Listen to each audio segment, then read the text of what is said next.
پیچھے دوست قریب قریب آ جاؤ، پیچھے آنے والے مہمانوں اور سارے دوست قریب قریب آ جاؤ۔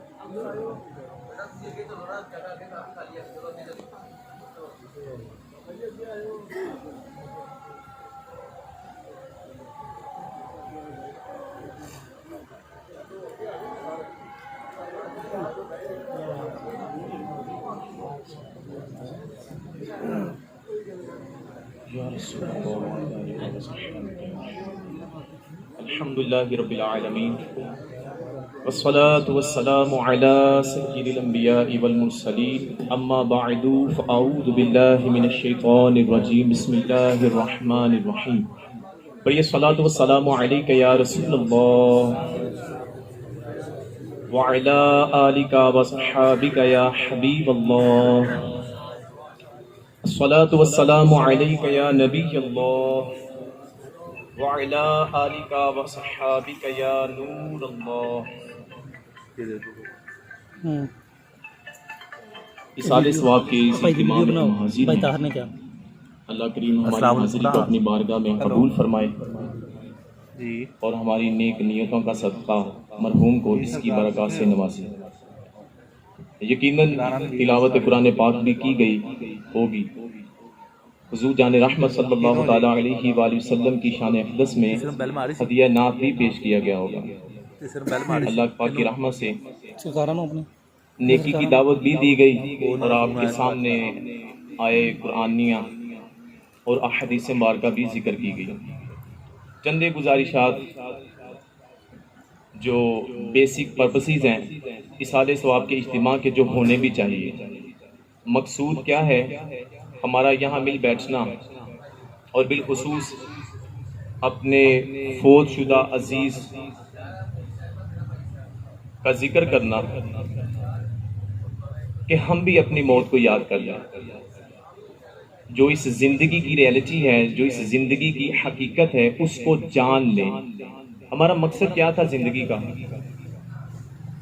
اور بزرگان دین رحمہم اللہ المبین انہوں نے کیسے اپنی زندگی کو سپینڈ کیا، کیسے گزارا، اور ہمیں اور بالخصوص ہر امتی کے لیے اپنی نبی کی زندگی یقیناً بہترین نمونہ بھی ہے۔ نبی پاک علیہ الصلوۃ والسلام کی سیرت مبارکہ ہم سب کے لیے۔ میرے شیخ طریقت امیر اہل سنت دامت برکاتہم العالیہ حضرت علامہ مولانا ابو بلال محمد الیاس ستار قادری رضوی زیائی دامت برکاتہم العالیہ، آپ اکثر بزرگان دین کے اقوال نقل فرماتے ہیں۔ آپ فرماتے ہیں جو مومن ہوتا ہے نا، مومن وہ نیکیوں کا حریص ہوتا ہے، نیکیوں کا حریص ہوتا ہے۔ اس کی کوشش ہوتی ہے میں جو بھی عمل کروں اس میں وہ کون سے طریقے اختیار کیے جائیں کہ اس کی وجہ سے ثواب میں اضافہ ہو سکے۔ فرمان مصطفیٰ صلی اللہ تعالیٰ علیہ وآلہ وسلم ہے نیت المؤمن خیر من عملی، مسلمان کی نیت اس کے عمل سے بہتر ہے۔ تو جتنی اچھی نیتیں زیادہ ہوں گی، باقاعدہ سے علماء نے اس پر الگ سے ابواب باندھے ہیں نیت کے ٹاپک پر، نیت کے موضوع پر، اور بالخصوص صحیح بخاری کی جو پہلی حدیث مبارکہ بھی اسی پر ہے۔ تو میں کوشش کرنی چاہیے کہ ہم جہاں بھی جائیں نیک نیتیں کر لیا کریں۔ میں یہاں آیا تو کیوں آیا، یہاں بیٹھا ہوں تو کیوں بیٹھا ہوں، کیا میرا مقصود اللہ پاک کی رضا پانا ہے یا کسی کو دکھانا ہے؟ ہاں اگر تو اللہ پاک کی رضا مقصود ہے تو پھر تو الحمدللہ آپ بھلائی پر ہیں، خیر پر ہیں، اور آپ کا یہ بیٹھنا یہ خالی نہیں جائے گا، نہ آپ کے لیے اور نہ ہی مرحوم کے لیے۔ اچھی نیتیں فرما لیں کہ اللہ کی رضا کے لیے جو بھی آپ سے عرض کیا جائے گا انشاءاللہ عز و جل اس پر عمل کریں گے۔ حضور جان رحمت صلی اللہ تعالیٰ علیہ وآلہ وسلم پر درود پاک پڑھنا یہ بڑی سعادت کی بات ہے، اور ویسے بھی یہ مقولہ ہے کہ من احب شیئا اکثر ذکرہ، جو جس سے جتنی محبت کرتا ہے وہ کثرت سے اس کا ذکر بھی کرتا ہے۔ بڑی پیاری حدیث مبارکہ نبی کریم رؤوف رحیم صلی اللہ علیہ وسلم کا فرمانے علی شان کہ بے شک اللہ پاک کے کچھ فرشتے زمین میں سیر کرتے ہیں اور درود پاک پڑھنے والے کا درود شریف مجھ تک پہنچاتے ہیں. صلو الحبیب صلی اللہ تعالی علی محمد صلی اللہ تعالی علیہ وعلی آلہ وصحبہ وبارک وسلم. ایک فردی حکایت آپ کو سناتا ہوں, ہے بڑی ٹپیکل سی. آپ کوئی ایسا نہیں ہے کہ اس کا کوئی ریفرنس چاہیے ہو, کوئی اس کی ضرورت نہیں ہے, مگر سمجھنے کے لیے جو دانا لوگ ہوتے ہیں نا, جو عقل مند ہوتے ہیں, وہ بالکل اس قسم کی فرضی حکایات سے بھی اپنے لیے بہت کچھ سامان کر لیتے ہیں. ایک بادشاہ نے اپنی سلطنت میں اعلان کیا کہ جو میری اس رعایا میں سب سے بڑا بے وقوف ہے نا, اس کا انتخاب کیا جائے.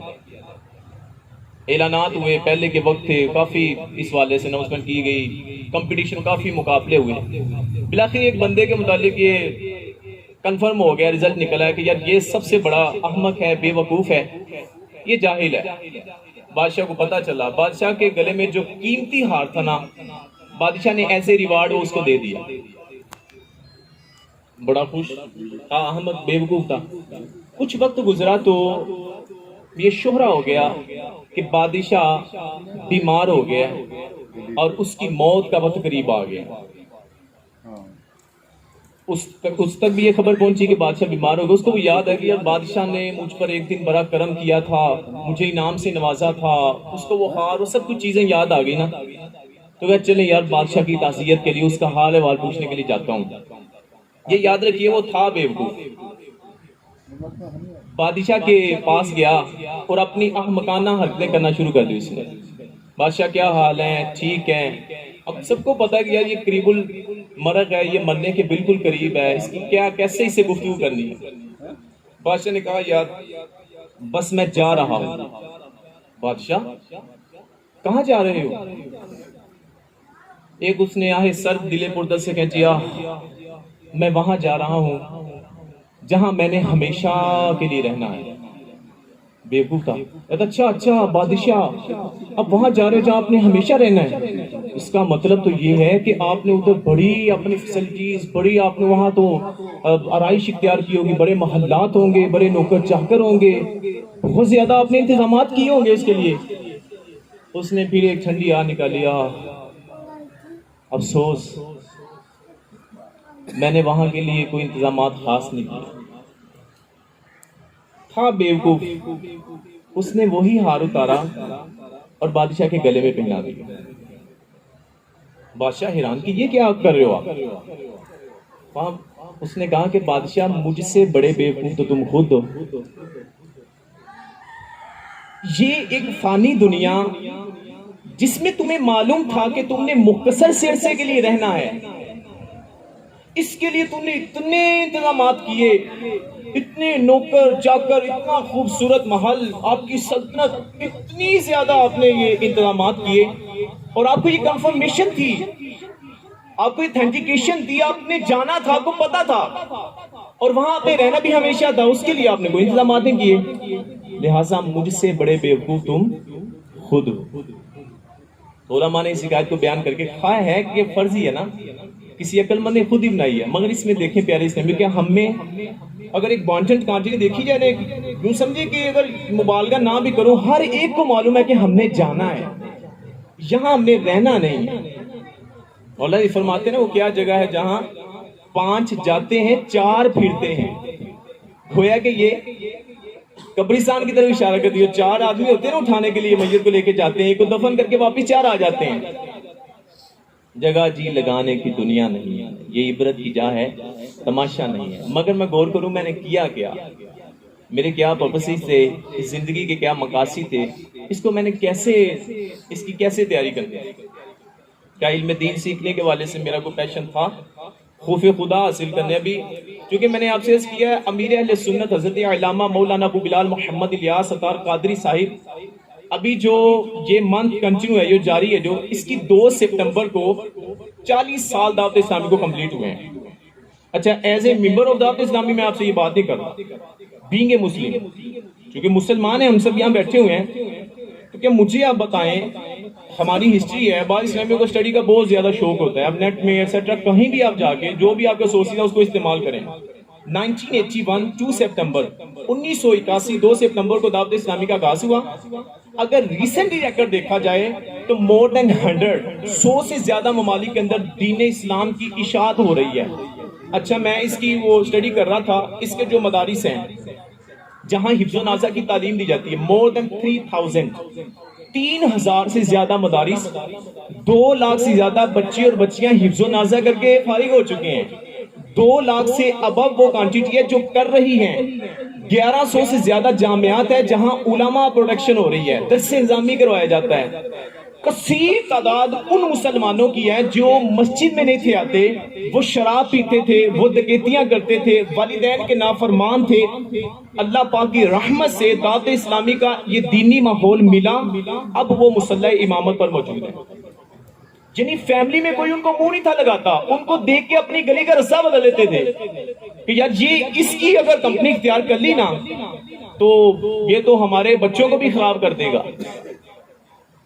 ابھی جو پریویس تھرسڈے کا جو اجتماع ہوا ہے نا، یعنی کل جو ہے مغرب کے بعد اجتماع، بڑا پیارا موضوع تھا۔ یعنی دعوت اسلامی یہی چاہتی ہے کہ یار ہماری جو روحانی تربیت ہے، جو ہماری اخلاقی تربیت ہے، میں اپنے فیملی ممبرز کے ساتھ کیسا ہوں، میں اپنی سوسائٹی کے ساتھ کیسا ہوں، میں نے اپنی اس زندگی کو کیسے سپینڈ کرنا ہے، یہ چاہتی ہے دعوت اسلامی۔ ٹاپک کیا تھا؟ خوف خدا حاصل کرنے کا طریقہ۔ جن بزرگوں نے دین کے ہم نام لیتے ہیں نا، بڑے پراؤڈلی کہتے ہیں یار اللہ پاک کی رحمت سے مولیہ کو ماننے والے ہیں، کیا ان کی سیرت کو ہم مانتے ہیں، ان کو فالو کرتے ہیں؟ حضرت بہاؤالدین زکریا رحمت اللہ تعالی علیہ کی حکایت سب سے پہلے لکھی ہوئی تھی بیان میں۔ آپ اپنے حجرے میں داخل ہوئے، نماز کے بعد تو رونا شروع کر دیا سجدے میں جا کے، اتنا روئے کہ آپ کی سسکیوں کی آواز جو بند کمرہ تھا اٹھ رہا اس کے بعد بھی لوگوں نے سنی۔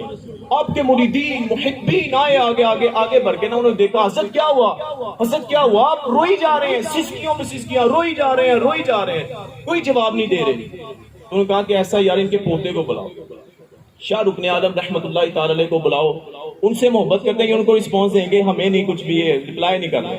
ان کو بلایا گیا، انہوں نے ایک مرتبہ دستک دی، کوئی رپلائی نہیں آیا۔ سیکنڈ دفعہ جب آپ نے دی نا تو آپ نے دروازہ کھولا، اتنا رو رہے تھے کہ آنسو ختم ہو گئے، آپ کا خون جاری تھا رونے کی وجہ سے۔ دادا جان آپ کیوں اتنا رو رہے، کیا وجہ؟ دادا جان مجھے بتایا، آپ نے شروع میں نہیں بتایا نا۔ پھر آپ نے کہا کہ بیٹا میں نے عالم مکاشفہ میں دیکھا ہے، اولیاء ہوتے ہیں، ان کی خاص صفات ہوتی ہیں، ان کے مقام و مراتب کچھ اور ہی ہوتے ہیں۔ بیٹا میں نے عالم مکاشفہ میں ایک شخص کو دیکھا جس کا نام بھی بہاؤالدین زکریا تھا۔ میں نے دیکھا کہ وہ بڑا متقی تھا، بڑا پرہیزگار تھا، بڑا عبادت گزار تھا، وہ اللہ پاک کی عبادت میں بہت ماہر رہنے والا تھا، مگر اس کے ساتھ اس پر اللہ پاک کی خفیہ تدبیر غالب آ گئی